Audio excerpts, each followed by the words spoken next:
The first time I stood before the HOA board, I had mud on my boots and a folder of aerial photos from the last flood. I'd printed them in color at the local FedEx office, circled the water lines in red Sharpie. You could clearly see where the wetlands had swollen past the proposed road site right into what they now claimed would be an eco-conscious walking route with light vehicle access. In other words, a full-width paved road with a greenwashed name. They barely looked up.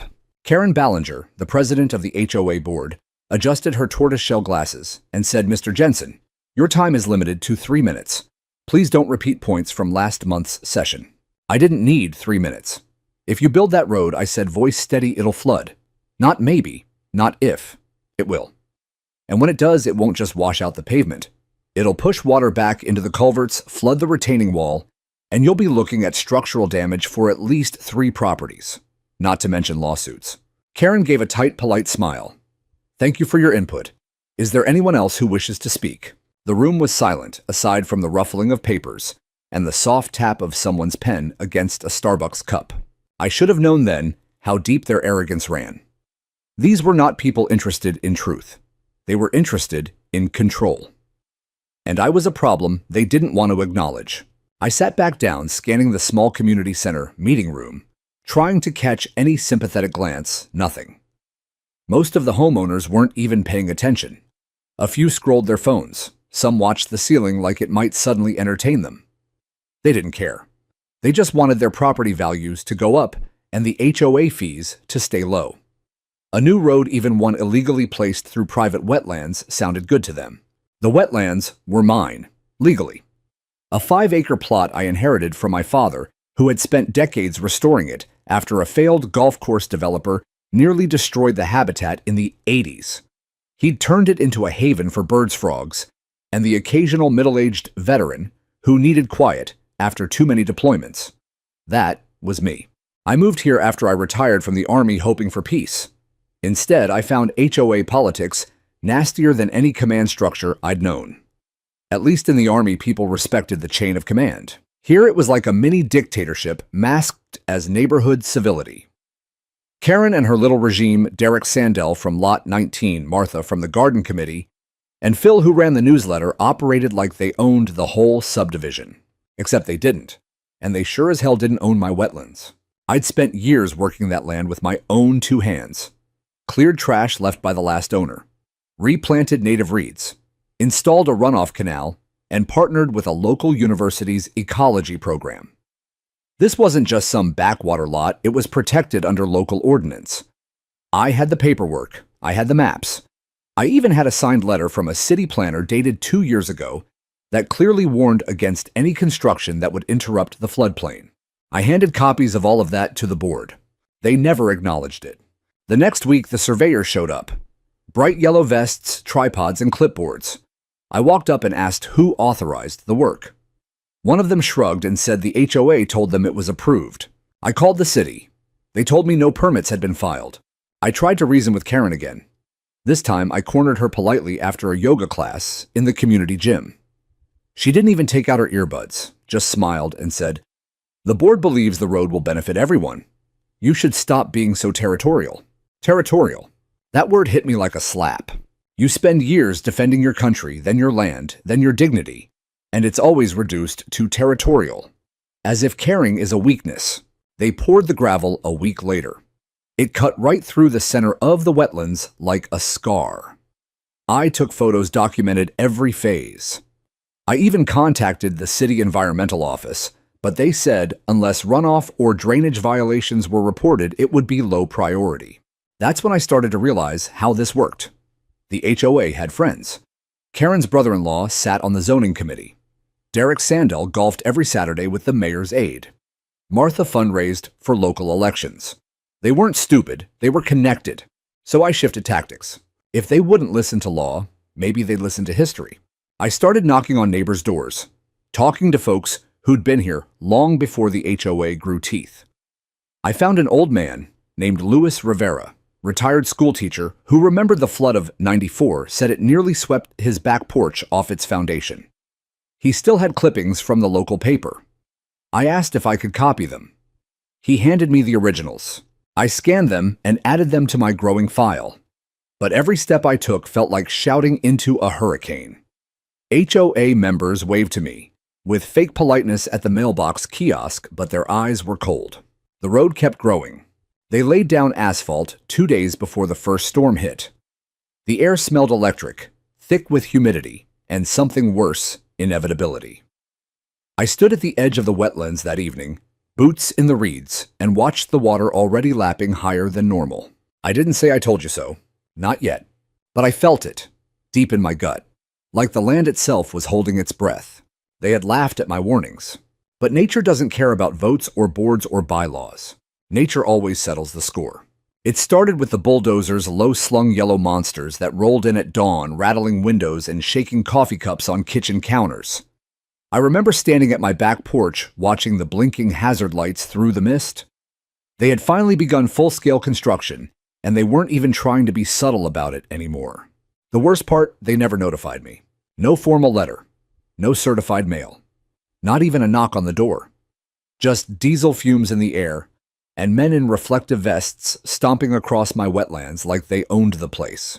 I stormed out there, mud sucking at my boots, fists clenched so tight my nails left half-moon cuts in my palms. "You're trespassing!" I shouted over the engine roar. "This is private property." One of the site managers looked up from his clipboard expression board. "You'll have to take it up with the HOA, sir." "I am the HOA," I snapped. "I live here. That land is mine. And what you're doing is illegal." He shrugged, like it didn't matter. "We've got signed authorization from the board and a preliminary zoning waiver. File a complaint." That phrase, "file a complaint," has a way of dulling the edges of your rage. It's bureaucratic poison. They know it. They count on it. I left that day without physically stopping them, but not because I'd given up. I knew that if I touched so much as a single machine or worker, they'd slap me with a restraining order and turn me into the villain. They wanted me to lash out. That would have made it easier for them to paint me as unstable. I wasn't going to give them that. Instead, I stood on the edge of my land, documenting everything. Timestamps, photos, drone footage, even soil samples. The damage was immediate. Within 48 hours, they had cleared out over 20 native cypress trees and flattened a full stretch of marsh that functioned as the area's natural flood buffer. I watched displaced herons fly overhead, disoriented and frantic, as concrete trucks lined up along the temporary access road. The HOA newsletter that week painted it all as a win. "Community Access Road begins a new chapter of connectivity and convenience," the headline read, in bold font, with a smiling picture of Karen holding a ceremonial shovel flanked by Derek Sandel and Martha like smug bookends. They even added a tagline at the bottom, "Bridging our future together." Disgusting. They made it sound like they were building a public park. In reality, it was a paved shortcut to increase property values for the homes at the far end of the subdivision, especially Karen's. That road would cut her commute time by 12 minutes. And for that, she was willing to gut an entire ecosystem. I filed an emergency injunction the next morning. My attorney, Carla Nguyen, had already been working pro bono through a local environmental nonprofit. She submitted everything we had: drone footage, title records, the lack of permits, even weather projections. The city put a temporary hold on further expansion pending review. But by then, the damage was already irreversible. You see, once you compact the soil in a wetland, it stops absorbing water like it's supposed to. Think of it like a sponge that's been stepped on too many times. It stays flat, stiff, useless. They'd replaced living, breathing ground with asphalt and gravel fill. The natural runoff had nowhere to go anymore. And with storm season around the corner, that was like loading a shotgun and leaving it on the kitchen table. And still they kept going.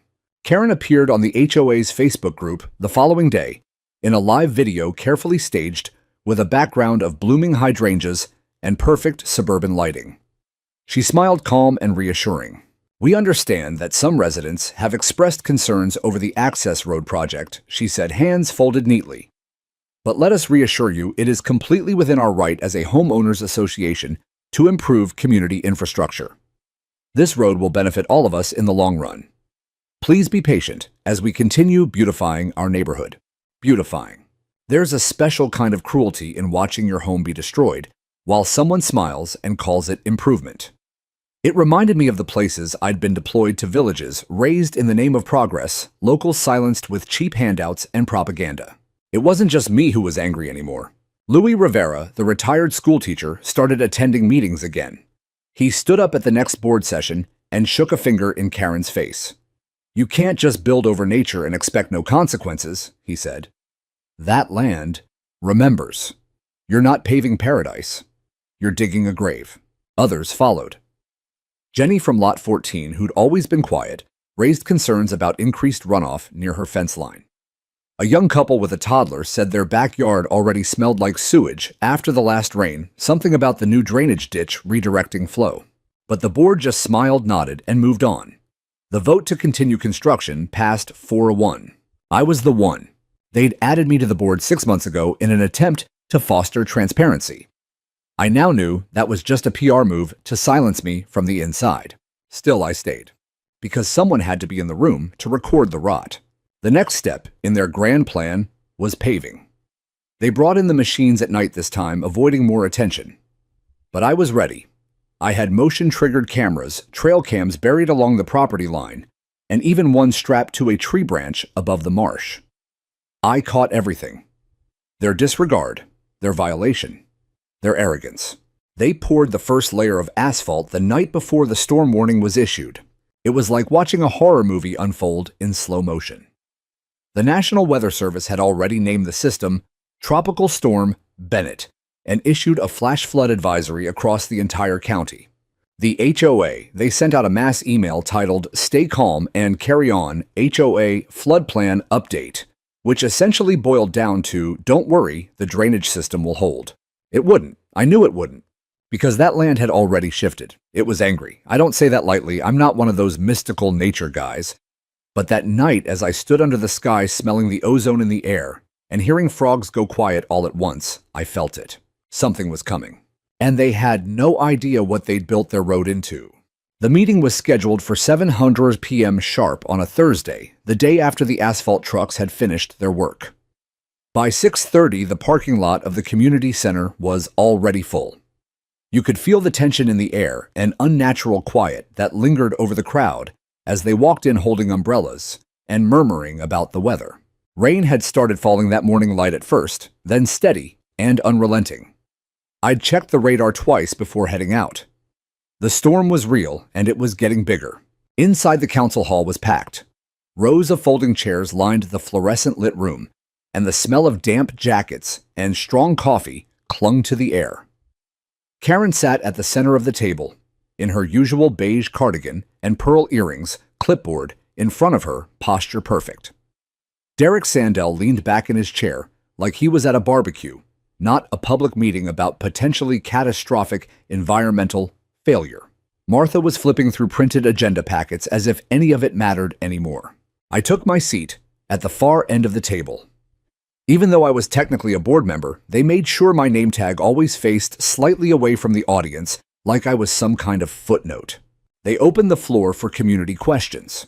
It started with small complaints, someone asking why the tennis courts were still closed, another resident annoyed that the HOA hadn't approved their garden shed color. Then Jenny from Lot 14 stood up holding a photo in her hand. Her voice shook. "This was my backyard this morning," she said. "There's 6 inches of standing water. That never happened before." Karen tilted her head sympathetically. "That's probably due to the stormwater redirect from the new canal. We'll be monitoring the runoff." Jenny looked at me instead. "You warned them, didn't you?" I nodded once, slowly, and that was all it took. The room began to shift. Louis Rivera stood up next. "I've lived here since the 80s, he said, waving his cane for emphasis. "And I remember what happens when you try to fight the water. It always wins. The last time someone tried to build through that marsh, it took 3 years and a government grant to fix it. You people think you're smarter than the land." Karen cleared her throat, her smile tight. "We appreciate your perspective, Mr. Rivera, but the road has been properly engineered." "No, it hasn't," I said. All eyes turned to me. Karen's smile faded. "Mr. Jensen, you've had your say." "No," I replied, standing slowly. "I haven't. Because this board has gone out of its way to silence me at every step. I submitted legal documents, ignored. I filed a motion with the city, undermined. I brought in a certified environmental impact report, dismissed. And now that the rain's here, you all want to pretend this is a surprise. Derek Sandell scoffed. You're exaggerating. We've had storms before. I reached into my satchel and pulled out a printed map. This is a flood zone chart from the city planning office. It's 5 years old. It's accurate. And it shows that the road you just paved sits dead center in a primary surge path. I turned to the residents. Do you know what that means? It means when the water comes, it won't flow around it. It'll flow through it. Right into your homes, right into your streets. Murmurs filled the room. Uneasy, angry. Karen tried to regain control. This meeting is not a trial. We are here to update the community, not incite fear. Fear, I said, locking eyes with her. You should be afraid. Because if even half of what's coming hits us tonight, that road's not going to hold. And neither will your excuses. Someone clapped. Then another. Then the room filled with applause, not roaring, but enough to make Karen flinch.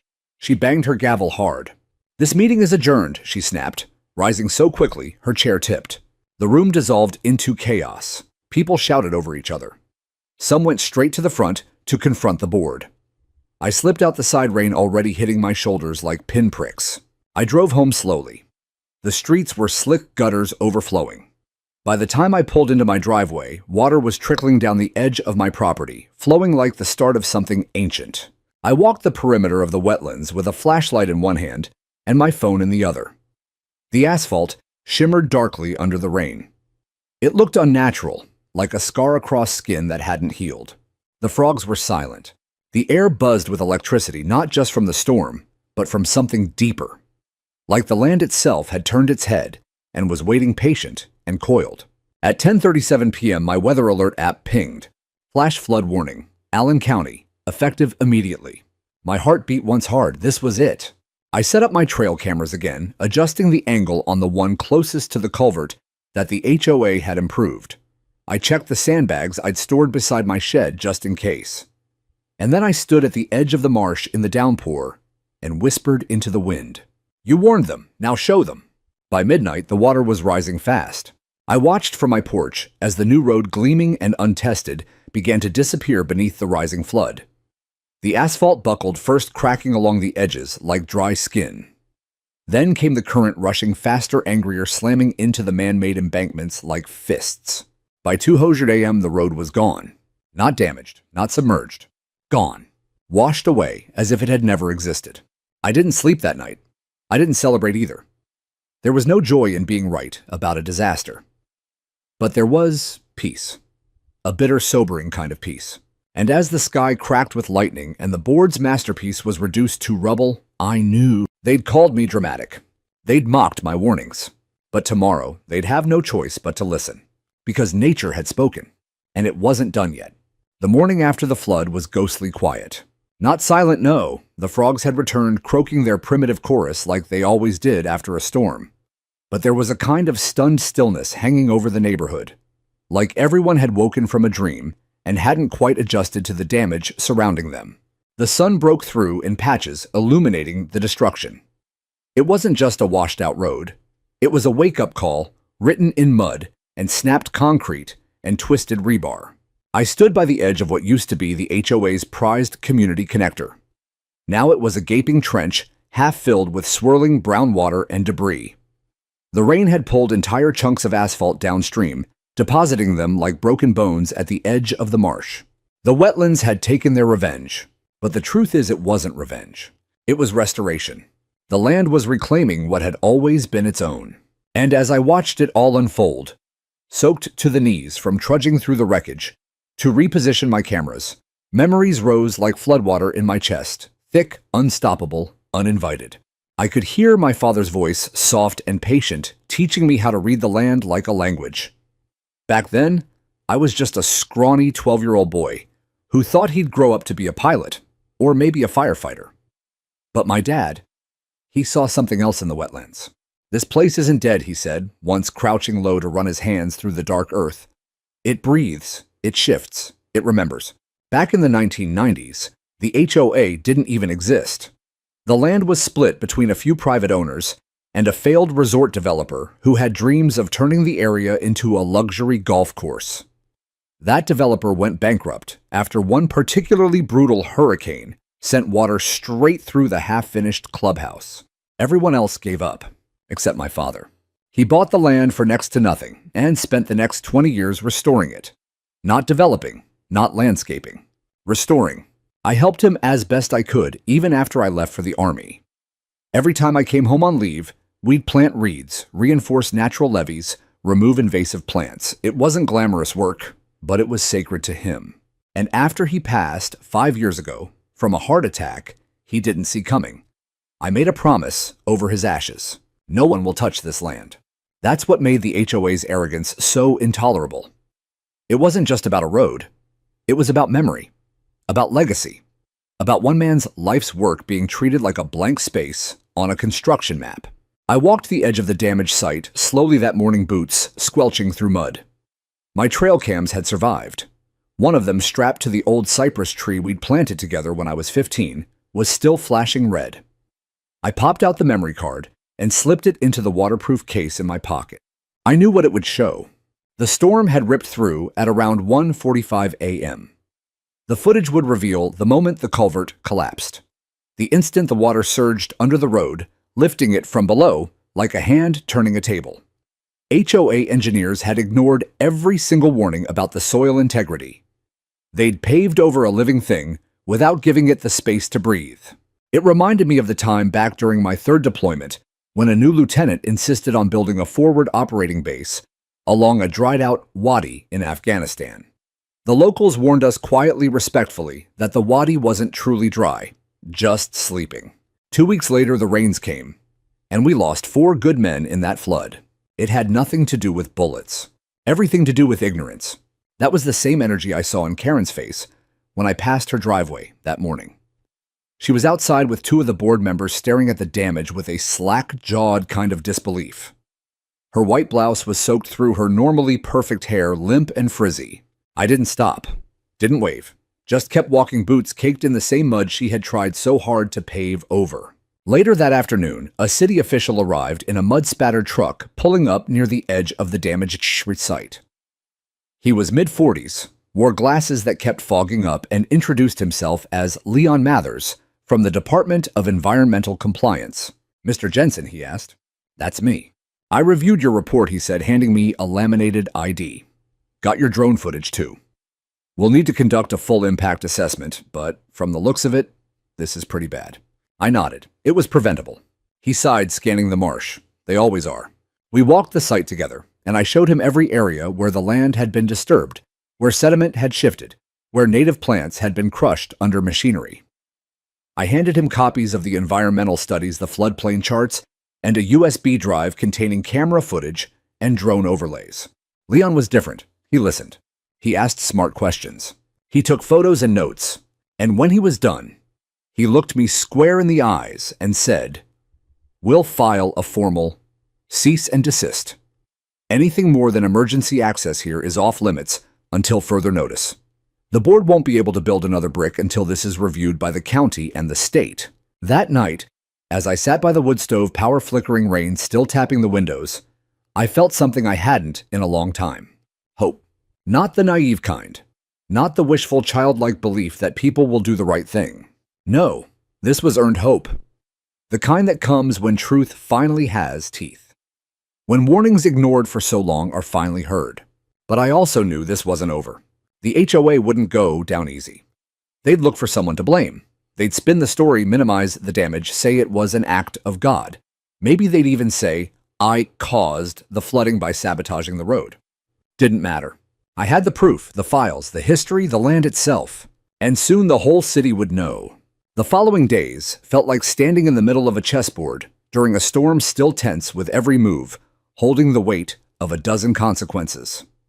The floodwaters receded faster than I expected, thanks in part to the land's natural drainage patterns still doing their quiet work. But the destruction was unmistakable. The road was gone, reduced to chunks of asphalt tossed like driftwood across my wetland's edge. The marsh itself had absorbed what it could and spat out what it couldn't, leaving behind a mosaic of silt sediment and broken dreams. The HOA for once went silent. No meetings, no newsletters, no Facebook announcements, just damage control. I knew that meant something was brewing behind the scenes. Karen was too proud to admit fault publicly, too practiced in the art of redirection.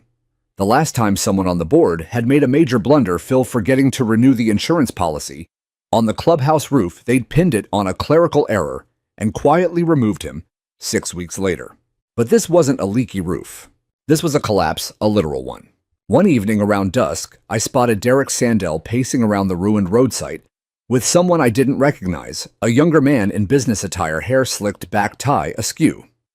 They stood by the twisted wreckage of a culvert pipe, pointing, gesturing, whispering like they could negotiate with what had already happened. I stayed hidden, watching from the edge of the tree line. I knew their type: political climbers, developers, people who see land not as something alive, but as square footage waiting to be monetized. I pulled out my phone and took pictures from a distance, time-stamped and geotagged. The rain returned that night. Not a flood this time, not yet, but a steady, insistent kind of rain. The kind that doesn't pour in sheets, but taps against windows like it's reminding you, I'm still here. I stood on the porch and watched it fall. The smell of wet earth filled the air. Familiar, comforting in a way. I thought of my dad again, how he used to say that the land speaks through water, how every storm is a memory it sends back. And this land remembered everything. The next morning, I received a certified letter in the mail. HOA legal notification, pending arbitration and property violation review.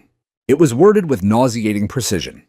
The board was opening an internal review to assess whether my failure to maintain the terrain adjacent to the access road contributed to erosion and loss of infrastructure. In simpler terms, they were blaming me. I read the letter twice, then laughed out loud. Not because it was funny, but because it was so transparent. They had no case. But they didn't need a case. They needed a delay, a distraction, something to shift attention away from the fact that they'd built a road without permits through a legally protected wetland owned by a man with a paper trail longer than the subdivision's bylaws. I scanned the letter and forwarded it to Carla Nguyen, my lawyer. She replied in less than an hour. Let them try. We'll hit them with everything. Later that day, Leon from Environmental Compliance called. I spoke to my supervisor, he said. We're escalating the report. County's getting involved. There's some serious zoning fraud here. My eyebrows rose. Zoning fraud. Yeah, the permit they showed the construction team, turns out it was a photocopy of a preliminary request from last year never approved. Someone on the board forged a stamp. And if that's true, this might turn criminal. The pieces clicked. That's why they were blaming me. They knew what they'd done. They were trying to preemptively muddy the waters, no pun intended, before the city or press could catch up. I went into my garage that night and dusted off the waterproof bin I hadn't opened since the funeral. Inside were my father's records. Dozens of folders, journals, even old videotapes he'd recorded on a handheld camcorder. He'd documented everything. Every planting, every flood, every city inspection he ever dealt with. I spent hours combing through them, stopping when I came across one particular envelope labeled Allen County Wetland Designation, 1997. Inside was the official state-recognized certification declaring the land as a protected floodplain. A copy had already been in my files, but this one had a handwritten note from the state biologist at the time, thanking my father for preserving it. That was the kind of personal history they couldn't fake or bulldoze. It wasn't long before the neighborhood began to whisper. People like Jenny Lewis Rivera, even quiet retirees who usually stayed out of HOA business, began to speak up. I got nods in the street instead of glares. One woman even brought me a casserole.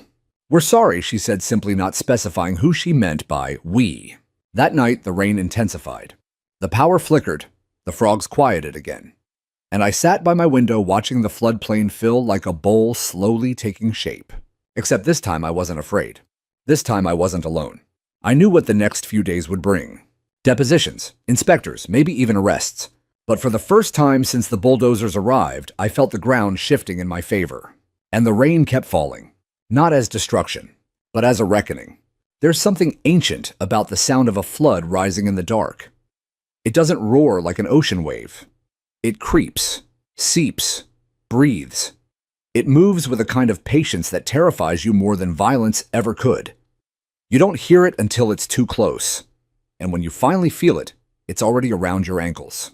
That night around 1:12 a.m., I woke up to that sound. not thunder, not wind. Water. It wasn't the rush of a pipe burst or the splatter of a gutter overflowing. It was the heavy dragging movement of all water pushing through places it didn't belong. I grabbed the flashlight on my nightstand, threw on a jacket, and stepped out into the black. The rain was torrential now.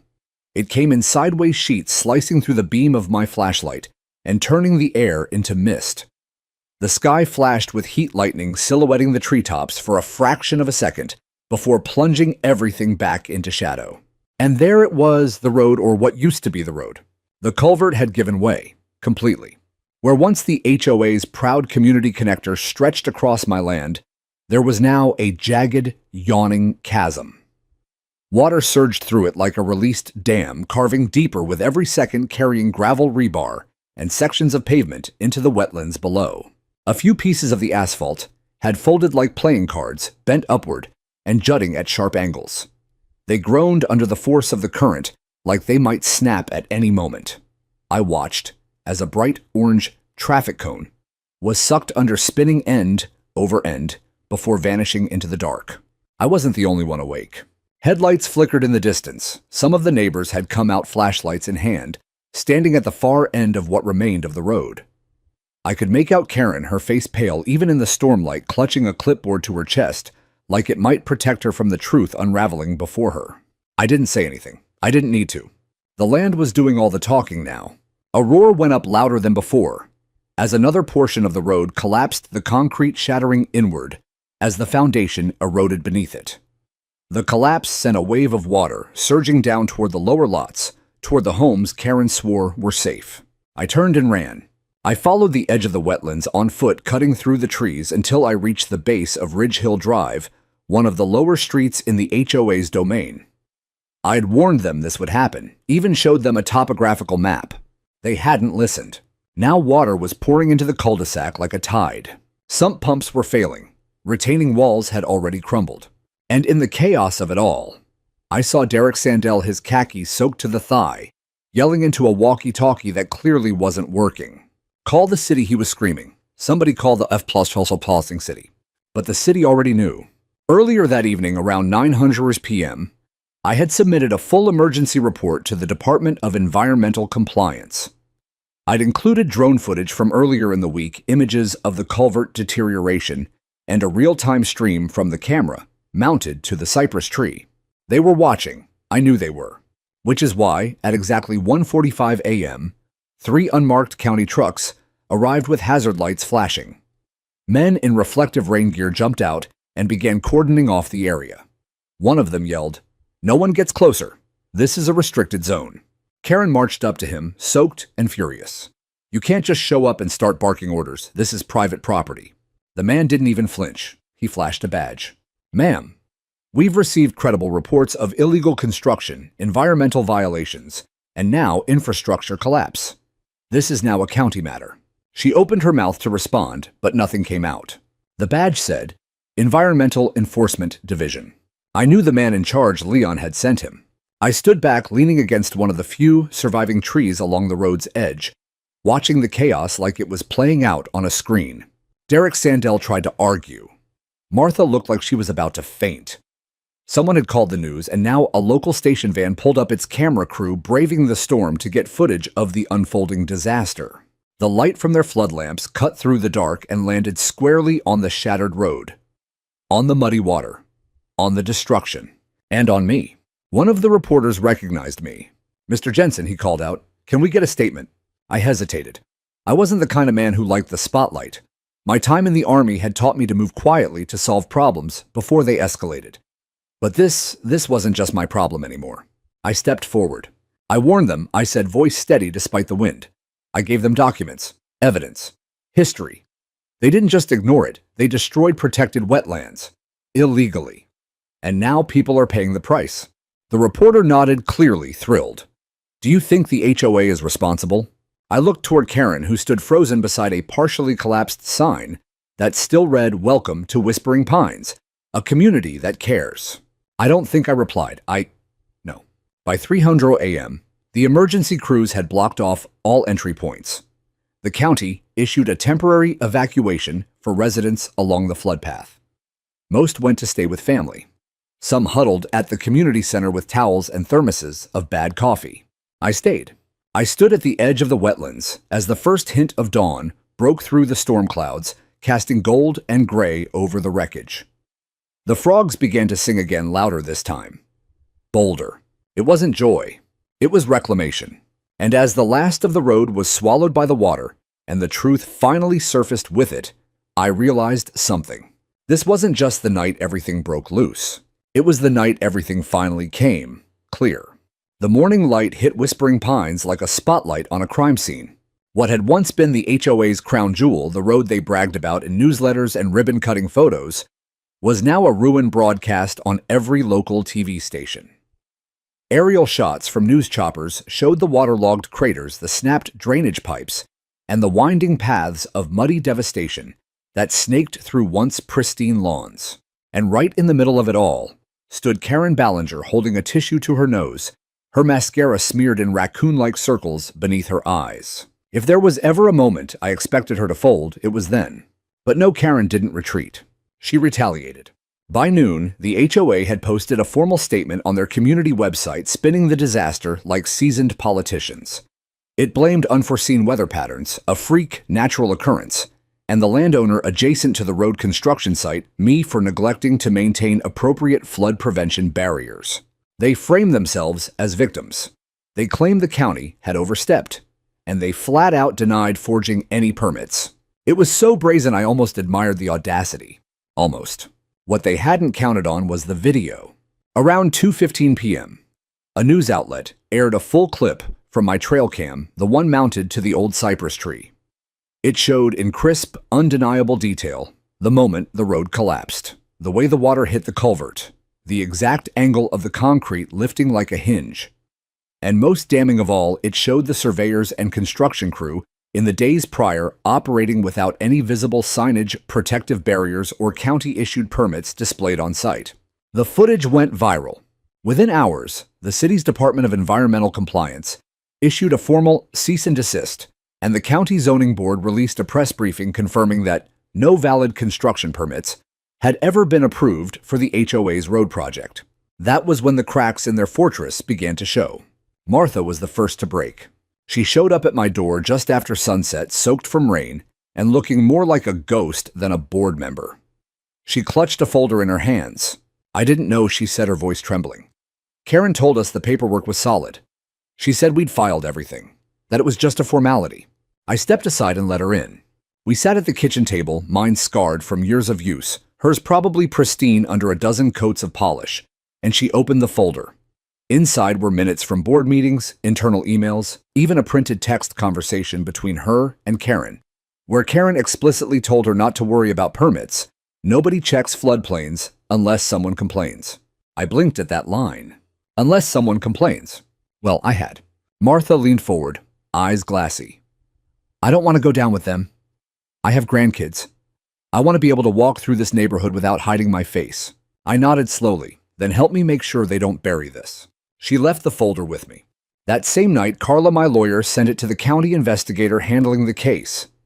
It didn't take long before Derek Sandell was served with a subpoena. Rumor had it he was caught shredding documents in his garage when it happened. I thought Karen might disappear after that. Instead, she doubled down. At the emergency HOA meeting, convened in a half-lit clubhouse, with portable fans whirring and residents packed shoulder to shoulder, she stood in front of everyone and declared herself the real victim. They want to blame us, she said, gesturing to the crowd like a motivational speaker. But we were trying to improve this community. We invested in it. We believed in it. And now we're being persecuted by someone who couldn't see the bigger picture. I stood from the back of the room. Karen, I said, my voice calm but firm. You paved over a wetland. You violated environmental law. You ignored the warnings. You falsified permits. And you put lives at risk. Her jaw tightened. You have no proof. I interrupted, raising the folder Martha had given me. And so does the county, and the city, and Channel 7, who just uploaded a full investigative report that already has 18,000 views. A murmur rippled through the crowd. Louis Rivera stood too. I lived through the '94 flood. I saw what happens when people mess with nature. You didn't improve anything. You endangered us. Then Jenny spoke up. Then a young father from Lot 9. One by one, voices rose against her. Karen's facade cracked. She started yelling about conspiracies, vendettas, witch hunts. Her voice shook, her hands flailed, and when someone asked her what happened to the HOA reserve funds, she snapped. "This is all his fault," she screamed, pointing at me. "He wanted the road to fail. He sabotaged it. He turned everyone against me." And just like that, it was over. Whatever grip she had on the neighborhood dissolved in that moment. Not because of what she said, but how she said it. Unhinged. Hysterical. Like someone watching their empire collapse in real time. I walked out as the crowd began to swarm. Someone shouted, "Resign." Another yelled, "Get her off the board. I didn't stick around to see the vote." I didn't need to. The next morning, a notice was pinned to the HOA bulletin board. Effective immediately, Karen Ballinger has resigned from the board. An interim president will be appointed pending an internal review and upcoming special election. Underneath was a list of violations being reviewed by county officials and a request for all residents to submit flood damage reports for potential claims. I stood in front of that board for a long while, rain jacket still damp, and read every line twice. Then I walked back to the wetlands. The cypress trees were still standing. The reeds were beginning to rise again. And the frogs, they were louder than ever. Because the land had spoken. And this time it had been heard. In the weeks that followed Karen's resignation, it was as if the entire neighborhood entered a kind of stunned silence, like a town slowly emerging after a long winter storm. Yards once obsessively manicured by HOA standards now had uncut grass. Driveways were muddy, not pressure-washed. The aura of control, that sterile, polished illusion Karen had crafted over the years, had finally cracked, and beneath it was something more raw, more real. And the wetlands, they breathed again. Without the trucks, the paving equipment, the men yelling measurements in the early mornings, the marshland began to knit itself back together. You could see it in the way the birds returned, herons stepping quietly in the shallows, red-winged blackbirds chittering from the cattails. The water settled clear in some places, murky in others. Nature wasn't asking for permission. It was simply continuing its work. Leon from the Environmental Enforcement Division came by again, this time with a team of specialists. They wore waterproof boots and carried meters and tablets, snapping photos and measuring saturation levels. "This place is healing faster than I expected," he said, crouching near the edge of the now reclaimed floodplain. "The soil's intact. That's good. Means the damage isn't permanent." I nodded. "It wants to live." He looked up at me with a grin. "So do most things if we stop trying to control them." They took samples, ran surveys, and filed a formal restoration report. The county declared the HOA's road construction a Class 2 environmental violation, which meant hefty fines and mandatory remediation. That included replanting native flora, removing all remaining construction debris, and most importantly, a legal declaration that no further development could occur on or near the wetlands without express permission from the state. That was the moment I felt the shift. Not just for me, but for the land. For the first time in a long time, it was protected not just by memory, or by me, but by law. Enforced, watched, respected. And people began to change. Jenny from Lot 14 started volunteering with a local conservation group. She brought her son down to the edge of the marsh every Saturday with a notebook and binoculars. "He wants to be a biologist now," she told me one day, smiling as her boy tracked a crane through the reeds.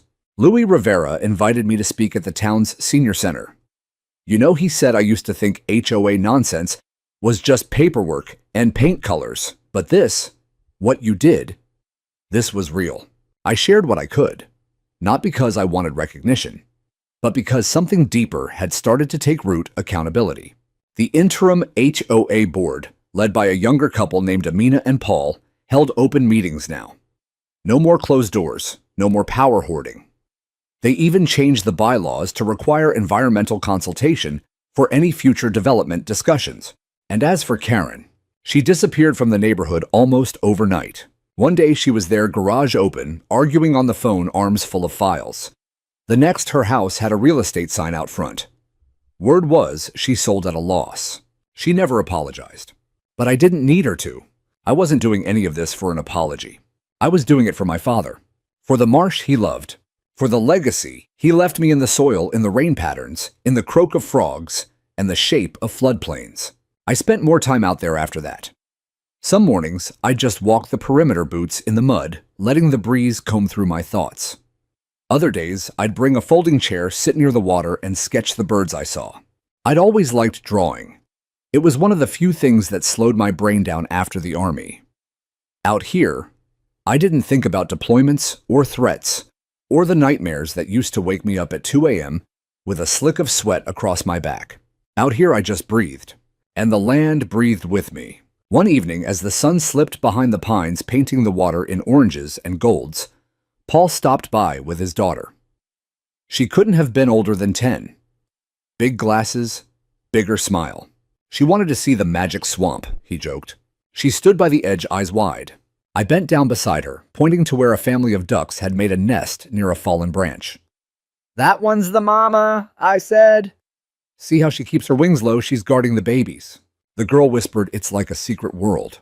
And in that moment, I felt something in my chest loosen. It had taken storms, lawsuits, public humiliation, but the land had spoken. And finally, people were listening. As we walked back toward the houses, Paul turned to me. "Listen, I know this doesn't fix everything, but I hope you know, this place is better because of you." I paused, the words hitting harder than I expected. Not because they were flattering, but because they were true. I hadn't set out to be some hero. I just didn't want to watch another part of this country be erased in the name of progress. But maybe in standing my ground, I reminded a few people that not all value is visible on a property tax sheet, that not all roads are worth building, and that sometimes the strongest thing you can do is say no and let nature say the rest. By early spring, the court summons arrived in the mail, neatly folded, official-looking, bearing the emblem of the Allen County Civil Court. The case was titled Jensen vs. Whispering Pines Homeowners Association. But to me, it might as well have been titled Truth versus Arrogance. I didn't take pleasure in suing the HOA. It felt like trying to hold back the tide with your hands, exhausting, messy. Never as straightforward as people think. But I knew this case wasn't just about one illegal road. It was about drawing a line that couldn't be crossed again. Carla, my attorney, was relentless, sharp as a razor and twice as precise. She'd taken on the case not for fame or money. There wasn't much of either, but because she believed in the precedent, and in people like me who rarely got the mic. The goal isn't just damages, she told me during one of our prep sessions. It's exposure. We want the court record to reflect everything. The forged permits, the ignored warnings, the environmental violations. Once that's public, every HOA in this region will have to think twice. The hearing was scheduled for mid-May, and word spread fast. Local news picked it up first, followed by a few regional environmental groups that shared the story on social media.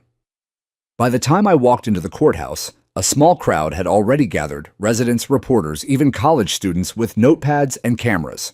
I was dressed simply. Clean jeans, button-up shirt, boots, polished to a quiet shine.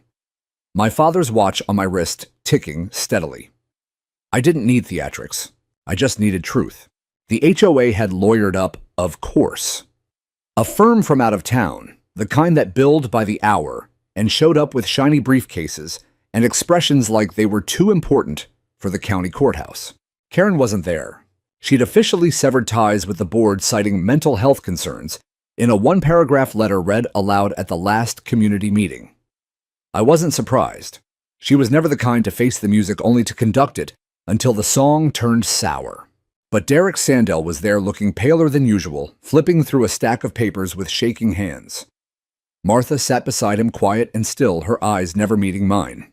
The judge was a woman in her 60s, with a reputation for zero tolerance toward environmental negligence. That helped. But the evidence spoke loudest. Carla opened with a summary that was equal parts devastating and elegant. "This is not a case of homeowner defiance," she began. "This is a case of unchecked power, of a governing body that ignored warnings, falsified documents, and endangered the very community it claimed to protect. Mr. Jensen did not ask for this fight. It was brought to his doorstep, poured across his land, and now we are asking this court to restore what was taken." One by one, we laid it out. And drone footage of the road construction, trail cam videos showing the collapse, Martha's folder with the incriminating text messages, expert testimony from Leon and his environmental team. A video recording of Karen's meltdown at the emergency HOA meeting. The floodplain maps, the permit discrepancies. And finally, the personal impact statements from Jenny Lewis Rivera and others. By the time Carla finished presenting, the courtroom was hushed. The HOA's attorney tried to spin it, of course. He blamed unusual weather events, confusion during a leadership transition, and even floated the idea that I had destabilized the land by introducing excess water retention materials. That nearly made me laugh out loud. But I didn't flinch. Instead, I sat there and let the absurdity sink in for the court, for the cameras, for everyone watching. The judge didn't buy it. After 2 days of hearings, she issued a ruling that was as decisive as it was damning. She found the HOA guilty of and willful negligence in construction without permits, environmental code violations, property, encroachment, and destruction, public endangerment due to infrastructure failure. The judgment included restoration order for the wetlands under county and state supervision, a $375,000 fine payable by the HOA to be collected through special assessment, personal liability sanctions on Karen Ballinger and Derek Sandell, a permanent injunction preventing any future development within 300 feet of the protected floodplain, and most satisfying of all, an official exoneration of me with the judge, stating for the record that I had acted in due diligence and with commendable restraint. Outside the courthouse, the press swarmed, but I kept my words simple. I didn't win today, I said. The land did. The video clip aired on 3 different stations that night. My inbox flooded with messages, some from strangers, thanking me, others from people in their own HOA battles, inspired by what happened. Even a councilman from a nearby district reached out. "We need more stories like yours," he said. "People think these HOAs are untouchable, but they're not." That night, I sat on my back porch with a cup of black coffee. The court papers folded beside me, the frogs humming their nightly song. I wasn't gloating. I was breathing. The storm had passed. The battle had been fought, and justice for once had held its ground. The quiet came back slowly like an old friend, unsure if it was still welcome. It didn't arrive with fireworks or victory parades. It came in the form of birdsong at dawn, of rain that no longer carried dread, of neighbors waving again, not out of obligation, but recognition. The day after the court ruling, I walked the length of the wetlands just after sunrise. My boots sank slightly into the softened earth, but not too much, just enough to remind me it was alive underfoot. The restoration team had already started their work marking zones for replanting, removing leftover debris, and documenting the soil health. They asked if I wanted to assist. I said yes, not because I had to, but because that land had carried my father's legacy, and now it carried something else, proof that standing your ground mattered. It took months to fully restore the damage. New cypress saplings were planted where old ones had been felled. Native grasses began to reappear in clusters. The water, once cloudy and angry, cleared to reveal minnows darting just beneath the surface. And in that time, the neighborhood changed too. Gone were the passive glances and HOA smugness. People started organizing real community events again, without hidden agendas. The interim board led monthly open forums, welcoming questions and even criticism. They printed the meeting minutes, emailed them out, and posted them to a public notice board at the clubhouse. Amina and Paul, the new co-presidents, met with me personally. They brought lemonade, not subpoenas. "We know we can't undo what happened," Amina said, her tone sincere. "But we'd like to make sure this place becomes something we're all proud of. Would you consider being part of our environmental oversight committee?" I looked out at the marsh through the kitchen window. The late afternoon light touched the water with the soft golden hue I remembered from my childhood. A heron stood still near the bank, regal and unbothered. "I'll think about it," I said with a smile. "But for now, I think the land needs to speak for itself for a while." They understood. Word of the lawsuit spread beyond Allen County. I was contacted by a few other homeowners facing similar battles. One from Louisiana, another from a rural town in Texas. They asked how I did it, how I stayed patient, how I didn't burn everything down when it felt like no one was listening. I told them the truth. I almost did. There were nights when I'd stared out into the dark, heart pounding, wondering if I was just a fool clinging to some muddy patch of land that no one else cared about. There were mornings when I thought about giving in, letting them pave it, move on, disappear. But I kept hearing my father's voice. "You can always rebuild a house. You can't rebuild a wetland. He was right. I kept that voice close when I finally spread his ashes in the shallow bend of the marsh where the duckweed bloomed thickest. I waited for the sun to touch the water. Then I tipped the wooden box slowly, carefully, letting the wind and water take what was left of him back into the place he loved most. "I did it, Dad," I whispered. The frogs sang like a choir behind me.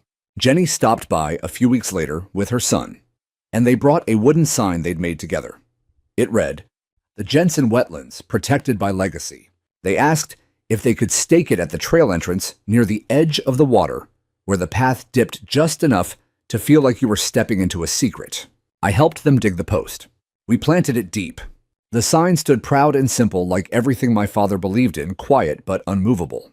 Summer came, and with it the heat softened the ground, coaxing new life up from the mud. Dragonflies hovered in iridescent clouds. Water lilies opened like white moons. And kids wandered through the area with notebooks and curious eyes, learning names like pickerelweed and marsh marigold, names long forgotten by the board that once tried to bury them. I spent those days splitting my time between helping the restoration crews and simply sitting. Just sitting. Watching. Listening. Healing. I stopped jumping when I heard trucks on the road. Stopped bracing myself when it rained. Stopped looking over my shoulder when I walked past HOA board members at the mailbox. Instead, I learned to exhale. To believe in seasons. To trust that justice doesn't always arrive on time. But when it does, it comes like water, slow, steady, and inevitable. One afternoon, as I sat under the shade of a young sycamore tree, a girl I didn't recognize approached, maybe 10 years old. She wore rain boots, 2 sizes too big, and held a notebook. "Are you the guy who saved the swamp?" she asked. I chuckled, something like that. She nodded, scribbled something in her book, and then added, "I'm writing about it for school. We're supposed to write about heroes." I didn't know what to say. So I just watched her skip away, boots splashing through the shallows, while a red-winged blackbird whistled from a nearby branch. And for the first time in years, I felt the weight in my chest lift, not because I'd won, but because the land had, and it was still here, still singing, still sacred, still home.